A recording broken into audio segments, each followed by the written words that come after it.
बसेको यहाँको पीडा बुझेको भएको थाहा हुन्छ। म झापाको यथार्थ देशवासीलाई भन्दैछु, यदि तपाईँ झापाबाट हुनुहुन्छ र मैले गलत बोले भने कमेन्ट गर्नु होला। ताका नेपालको चाइना टाउन मानिने धुलाबारी बजार अहिले सुक्खा बनाएर सबै व्यापारीलाई कंगाल व्यापार चौपट बनाएर विदेश पलायन हुन बाध्य बनायो। यसो बुझ्ने हो भने त यो 40 वर्षमा पुरै देशको हालत धुलाबारी बजार जस्तो बनाइदिएको छ नि अपराधी गुण्डाहरूले।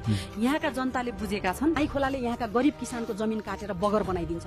कतिले दशकौंसम्म अकालमा बगेर ज्यान गुमाए। मेरै छिमेकी कति यही खोलामा बगे, गाई वस्तु त कति बगे। झापाको र यहाँको जनताको चिन्ता थियो भने 40 वर्ष होइन 4 महिनामा करोडौंको जनधनको क्षति तुरन्त रोक्ने थियो। अहिले बालबालिकाको अपराध त परकै कुरा भयो। हरेक वर्ष अर्बौंको ऋण गरेर पठाएको बजेट कहाँ जान्छ? त्यति पैसाले त झापा मात्रै होइन ताप्लेजुङसम्म कायापलट हुन्छ। 2 अर्बको भुट टावरमा लुटेर हामीलाई अरू कंगाल बनाएको छ। पुलहरू जीर्ण छन्, बाटो 3 महिना नटिक्ने बनाएर यसकै झोलेहरूले करोडौं लुट्छन्।